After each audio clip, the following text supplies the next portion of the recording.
I would like to introduce to you Dr. Dawne Clarke, who is one of our many wonderful professors. Dr. Clarke teaches in the Criminology and Criminal Justice Department and happens to also be a STU graduate herself. Dr. Clarke, or Professor Clarke, will be joining us today to provide a sample lecture, which will give you a real good understanding of kind of what it's like to hear from a professor who's an expert in her field. And then also afterwards, we'll take some questions so you get a sense of what discussion might be like in a class afterwards. And I will say, sorry, Professor Clarke, just before you start, and I'll build on Dr. Babineau's closing statements there. One of the things that, for me, I'm a graduate of St. Thomas. I've worked here for many years. I guess you can say I bleed green and gold, and I'm so proud of Stu. But one of the things that this year, in a time of great challenge, that's made me even more proud, is to see the amount of work and the amount of energy and the amount of time throughout the summer, evenings, weekends that our professors are spending to give the St. Thomas students experience, a true St. Thomas experience to our students during this time of COVID. And it's been amazing to watch, and I know it's a significant amount of work being done by our faculty members, and our students are really benefiting from that.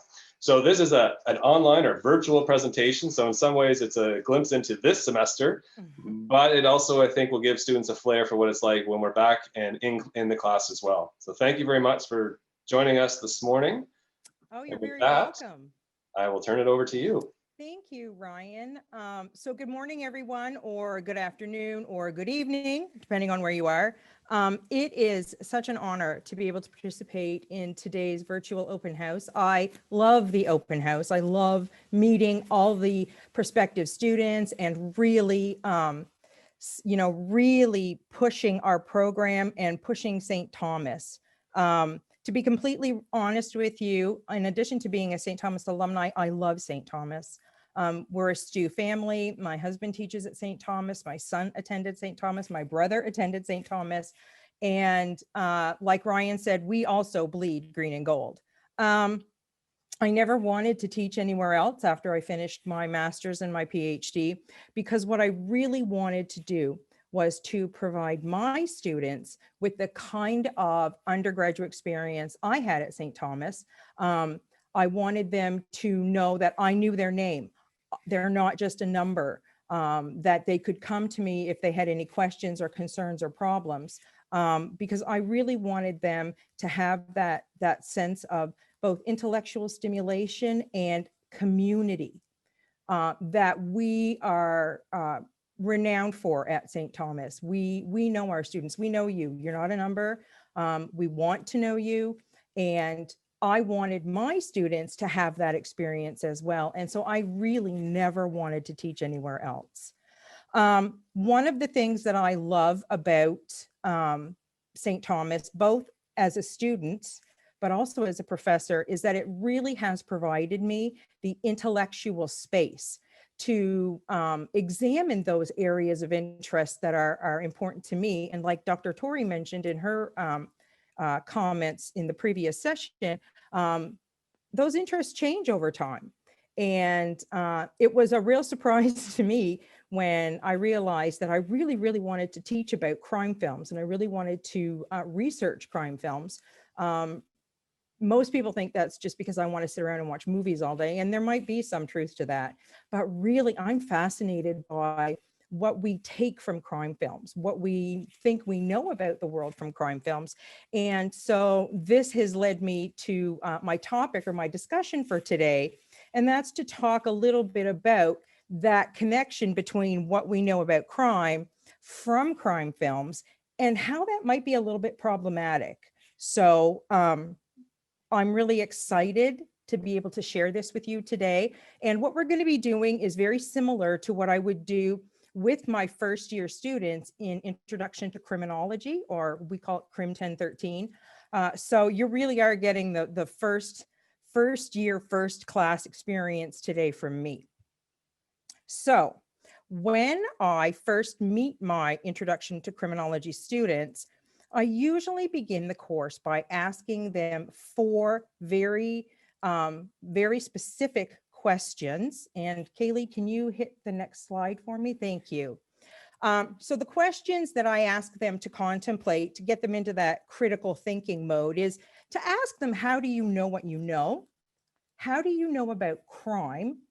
And then we move into a very odd question. What do you know about serial killers? And how do you know what you know about serial killers? And there's a really good reason for asking those last two questions, and we're going to get to them in just a second. So question one, how do you know what you know? Most people probably don't contemplate how they know what they know, but it's a really good place to start when you're investigating how people acquire knowledge about the world around them, and more specifically about crime. So some of what we know about the world come from very obvious sources like our parents. So don't touch that red hot burner, Dawn, because you're going to burn your hand. Or no, Dawn, you can't jump from the toilet to the aluminum shower rod curtain, swing around like Wonder Woman and land on your feet. All that really happened was a lot of mess in the bathtub and one very angry father on my part. We learn things from our siblings, and some of the things are really important and other things maybe not quite so much. We learn from our peers, absolutely. In fact, after family, peers are the second most important site of socialization for children. And then, of course, school, church, social media, and the internet. Those are all things that allow us to learn about the world around us, but we don't often think about, okay, wow, this is a really important learning experience. And so that's where we start.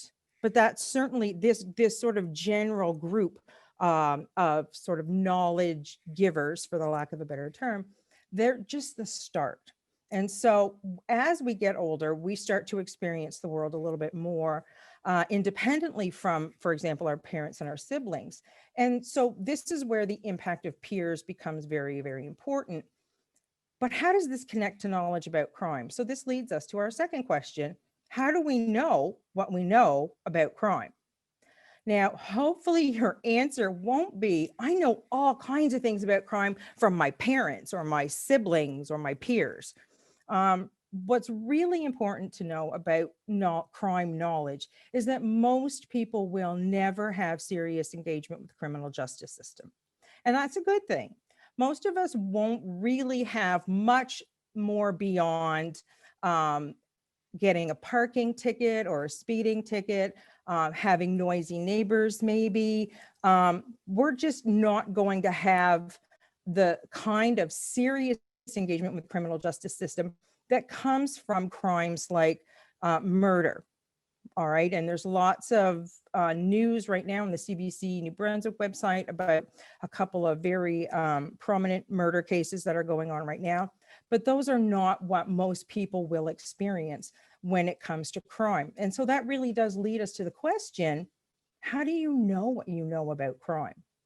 And in the hundreds or thousands of students I have taught over the last, I started in 1999, so 21 years, overwhelmingly, my students have one response to the question, how do you know about crime? And that is popular culture. Most of what people will learn about crime, criminals, and the criminal justice system comes from popular culture. So this leads us to question number 3. How do you know what do you know about serial killers? And my students in first year are typically not the most talkative group, especially the first day. But when I ask this question, the answers just start flying. Mentally ill, they're psychopaths, they have a particular victim type. They came from a really, really dysfunctional family. They've had significant childhood trauma. They typically start out by mistreating animals. And that I love this term. It's so popular culture generated, hunt within a specific racial or ethnic group. And all of this may or may not be true, to be honest with you. I haven't really interviewed any serial killers, so I can't be entirely certain. But the fact that you know all of this information about serial killers, but never stop to think about how.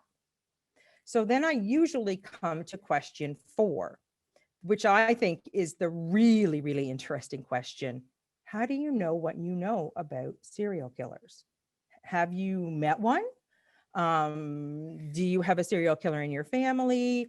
And thankfully, I have never had anybody say to me, oh my gosh, Dr. Clarke, my cousin is a serial killer, or my sibling is a serial killer. So I'm very, very pleased to know that your knowledge about serial killers does not come from personal experience. Um, Although there might be some value to that on the other hand, I don't know. We'll have to think about that. And so really popular culture, it is, how do you know what you know about serial killers comes from popular culture. And so when I'm talking about popular culture, what I'm talking about are films, television programs, CSI, Law and Order. The program Criminal Minds has played a big role in shaping our popular culture knowledge about crime, but more specifically serial killers. The internet, podcasts, Podcast Junkie right here, love my podcasts. Books, of course, also love books, and news broadcasts. So this is what we're talking about, this sort of collection of really accessible media that generates a great deal of knowledge about serial killers. So how come popular culture? How come I think this is so important? Well, the first reason has to do with accessibility. There is no other generation that has more access to popular culture than your generation and maybe even the one before you. My generation, when I was 16, the VHS came out, and it was a big deal that we could now go and rent movies and take them home and play them in the comfort of our living room. This was a huge, huge deal. So here we are, just a mere 30, maybe 35 years later. I don't want to reveal my age here too much. Video stores that were once major giants in business, Blockbuster, Jumbo Video, are gone. Just like that, 35 years. That is very short in the time, in the general notion of time. 35 years isn't even a blink. But it's the accessibility, which means that we have a very, very, very specific kind of engagement, a specific kind of knowledge that comes from engaging with popular culture. And now with Netflix, Hulu, Amazon, all of these streaming services, we can literally access serial killers 24 hours a day, 7 days a week, if that's what we want. So given that most people never have that serious engagement with the criminal justice system beyond property crimes and fender benders, we're getting a very, very different understanding of crime and serial killer knowledge. And so that takes us to our next slide, which is examining the but, because there's always a but. So this leads us to ask ourselves, even with all of this access to knowledge about serial killers, about murder, about crimes, can we rely on that knowledge? And I would say sort of, but it's very, very limited knowledge. And I'm going to give you two examples of what I mean by limited knowledge. So one of the reasons that it's probably not a good idea to rely too much on popular culture for what we know about crime is because popular culture only provides us a very superficial glimpse into crime and criminal justice. So I want you to think about your favorite crime drama. Let's go television. Your favorite crime drama on television. And like Ryan loves September, I love September too. And I love September for students and I love it for fall. But what I really love September for is all the new programs, all of the new seasons that are starting for my favorite crime dramas. So the problem with that is what we're seeing on television is very superficial. Most television programs, when we see them streaming without commercials, are about 45 minutes long. And think about what is accomplished in this 45 minutes. The crime is identified. Oh, we've got a body. They rush over. Then they investigate the crime. And there's maybe about 10 or 15 minutes of the actual investigation. Then they go to court. for example, in Law and Order, and the crime is solved, and then it's prosecuted, and boom, it is over. 45 minutes, and they have solved a really complex crime in one episode. Now, let's compare that to an actual criminal justice case in New Brunswick, captured piles and piles of media attention, and that would be the case of the crime against Richard Oland. So this has been big news for a number of years, especially here in New Brunswick. So we know that Richard Oland died in 2011. In 2013, so 2 years after Richard Oland died, his son, Dennis Oland, is charged. 2 years after that, we have trial number 1. And in that trial, Dennis Oland is found guilty. However, he does have the option to appeal, and so he does. And in 2016, the 2015 guilty verdict is appealed, and a new trial is ordered. The new trial does not start until 2019, and it is in that trial that Dennis Oland gets another verdict, and obviously the one he wanted, not guilty. But what's really important in the context of knowledge about crime is to recognize the amount of time, the length of time it took for this particular case to work its way through the criminal justice system, right? It took what? 9 years, I guess if we jump up to 2020, 9 years for this case to be resolved from the moment Richard Oland was murdered to when Dennis Oland got his not guilty verdict. And, you know, it doesn't take a genius to realize that 9 years is a lot longer than 45 minutes.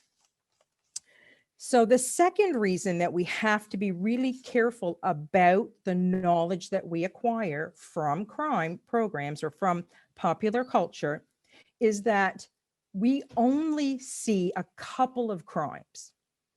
Typically, when we're watching a program or watching a film or listening to a podcast, we're listening to or watching something about either murder or serial killing. Now, these crimes, I mean, it fascinates me, to be quite honest, because these are very, very, very sensational crimes.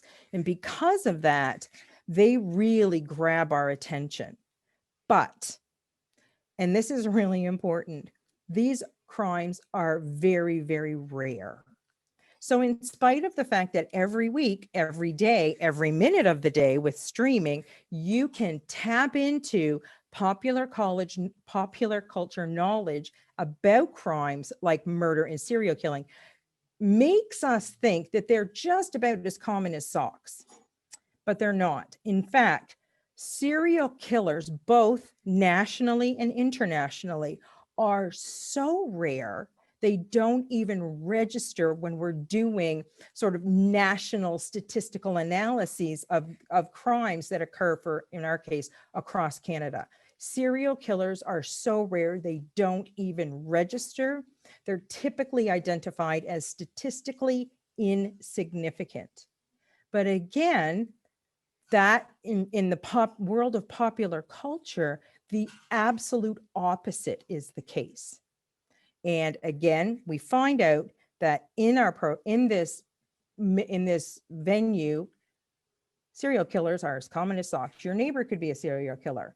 Right now, I'm watching Dexter. I'm working my way through all the seasons. I love Dexter, but do I believe that a blood spatter analyst can be a serial killer and that he can, you know, bob and weave his way through the criminal justice system? Yeah, no, not so much. So if murder and serial killing are rarely occurring crimes, that leads us to ask the question, okay, well, what kind of crimes do occur the most often?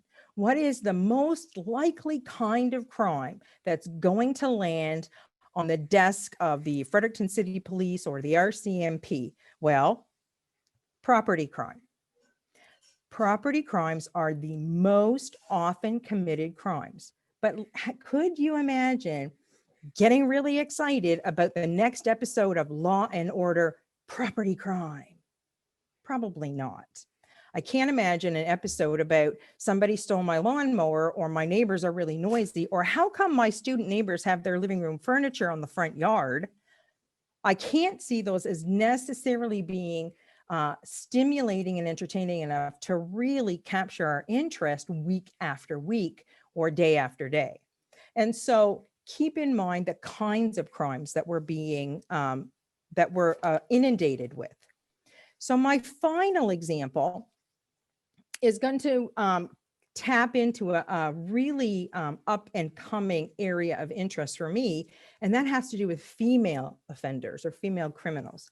So you've got a few images here in front of you. The top one is Leslie Van Houten, who was part of the Manson family. The second image is obviously Carla Homolka, and the third one is Kelly Ellard, who was charged with the murder of Rena Verk. And so we know in this list, we have Aileen Wuornos, often touted as America's first serial killer, which is entirely incorrect. Terry Lynn McClintock, who was big in the news last year. Marissa Shepard, New Brunswick. Van Houten, Homolka, Stacy Lannert, Elizabeth Wetlaufer, Kelly Ellard are just a tiny, tiny example of the number of female criminals who have really captured our popular culture imagination. And we're starting to see this really play out in television. For example, Orange is the New Black, England's Bad Girls, and Australia's Wentworth.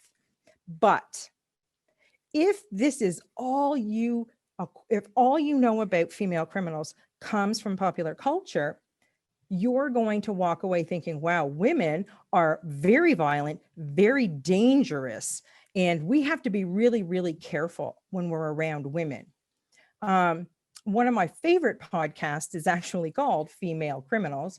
It's on the Parcast network, and I checked just before I jumped online with you. And right now, Female Criminals is at 189 episodes. So that's 189 episodes where women are murderers, mass murderers, or serial killers. But the crime most often committed by women have very little to do with absolute violence. In fact, women primarily commit what Madonna Maidmont refers to as crimes of survival. So fraud, shoplifting, theft, larceny, destruction of property. These are the crimes women primarily commit, crimes of survival. And in many instances, crimes committed because they are lacking resources. So they don't have enough money, for example, to feed their children. And there is a really great article that looks at the difference between male and female crime. And if you're interested, shoot me an email and I'm happy to send it to you. So we know then that as fascinating as female criminals are, again, are you going to watch, oh, look, somebody stole a loaf of bread or somebody stole an income assistance check because they needed it to feed their family? Are you going to find that stimulating and entertaining? No. In fact, we're probably going to find it absolutely abhorrent that women find themselves in that position. So if I have anything that I really want you to take away from this talk, it's that film and other popular culture mediums are not invested in entertainment. We might use them to research representations of or instances of, but that's what we do. Films, television, podcasts are not made for us for the specific purpose of our researching them. They're made because they're entertaining, because that's really the goal of film studios or television studios or podcast producers. It's not about education as much as it's about entertainment. And because that's such a very different kind of focus, they don't have to be worried about accuracy or reliability or the quality of the information or knowledge that they are generating. Their goal is profit. It's making money. It's bringing in the advertisers, but it is definitely not about ensuring that you are informed about the various processes related to crime and criminals and criminal justice. So I'm going to end there in case there are any questions, but This is my email, dclarke@stu.ca, and that's Clarke with an E, Dawne Clarke. That's what I tell my students. I'm happy to answer any of your questions that have to do with criminology or even St. Thomas in general. I've been around for a long time, and if I can't find if I don't know the answer, I will definitely lead you to someone who can. So enough talking from me. I want to hear from you. Who has questions? That was great. Thank you very much. I have a question that came in earlier on, and I think it probably relates to, excuse me, my reference to the fact that this was a great sample lecture, gives students an idea of what to expect in a class when they come in and in a lecture format. But a question more around as well about how does the discussion ensue after your lecture, or that kind of the classroom experience? All right. So great question. Really hard to do this it's really hard to do that discussion piece in the online format.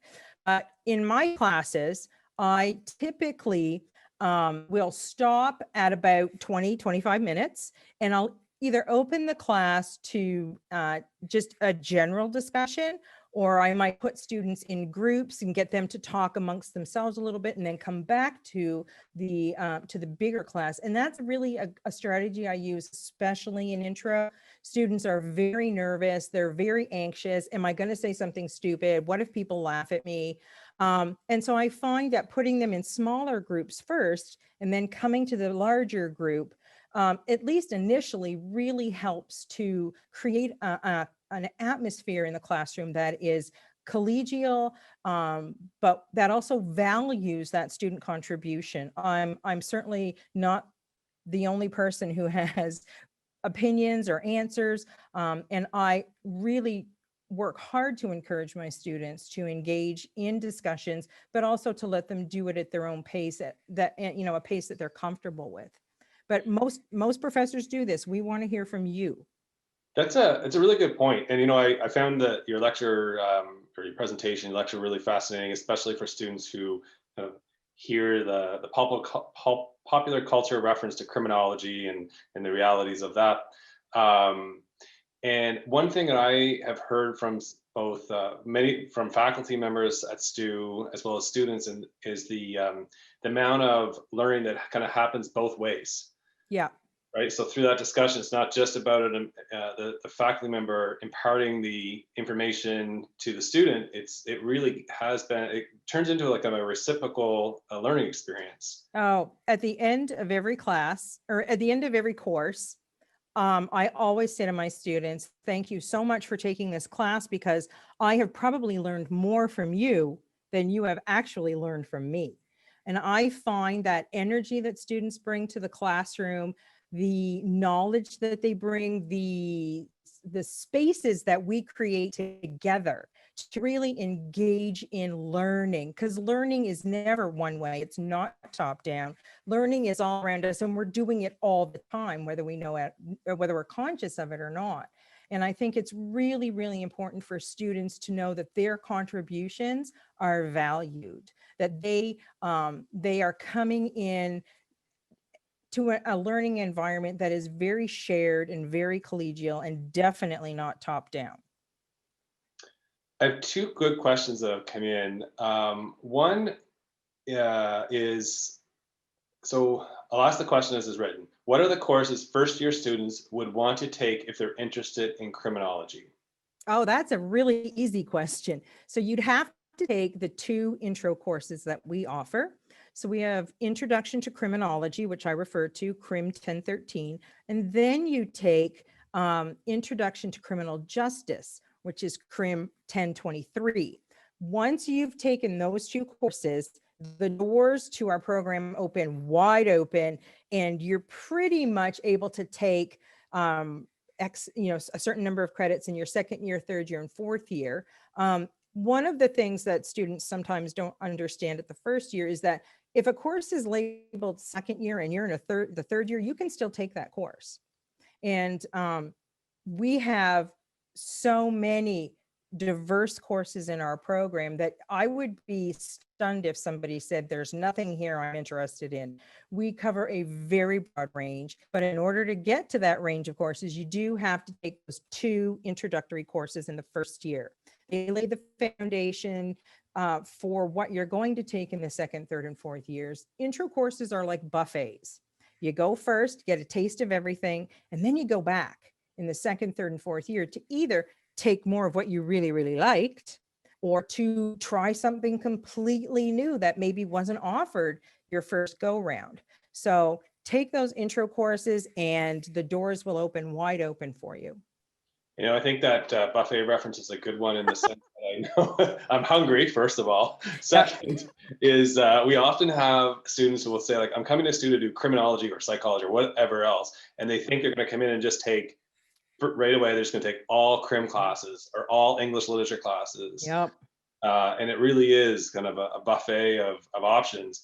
And you know, I've talked to many students over the years about saying, like, that's part of the important experience of first year is not just taking one kind of subject area or one discipline. It's about broadening your horizons, and then how that also kind of plays into your core interest or your primary interest. I know it just makes me think of our longtime theater director, Ilke Silk, and her talking Yes. about how within theater at St. Thomas, how important it is that it be comprised of students who are taking courses in a variety of subject areas, and then how they bring that to their performance on stage or behind stage, or how they, like, all the different kind of perspectives they have. And I'm assuming like that'd be similar in the criminology classes. I encounter all kinds of first year students who say to me, Dr. Clarke, I just want to take crim. I don't want to take anything else. I came here to take crim. And I say, I think that's great. I think that's great that this is what brought you to St. Thomas, but I think it's also equally as important that you get that liberal arts education. And I'll tell them what their degree means, that your degree says to people, I can do A, B, C, and D. And in order to do that, critical thinking, presentation, great writing skills, you have to take the English, the history, the psychology, the sociology. You need that broad range of courses. And that's what's so awesome about STU, is you can take lots of crim courses, but you're also going to have to take pro courses in other disciplines. That's how I came to criminology. I never wanted to be initially a criminologist. I was going to be a social worker. And then I was going to be an English teacher. And then I was going to be a sociologist, which I actually did become. And now I'm teaching in criminology. You never know what's coming when you start at university. I'm jealous because the whole world is open to you. You can take whatever you want. There are courses I want to take that we offer, but I don't have time right now. So get there and try those new things while also taking the things that you really love.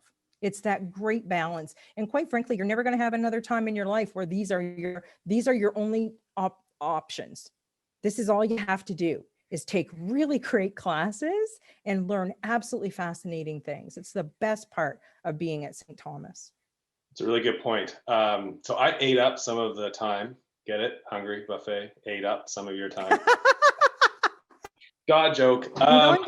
So I do want to pose that last question, though, the second question that came in, going back to kind of the format of class. So I'm going to paraphrase a couple questions here into one, in that we have some students who obviously are more inclined to participate verbally in class, some who would prefer to kind of sit back, listen, and maybe write or have input in different ways. Just from your experience in the classroom, like how do you find, or how do you engage students who have those different types of learning styles?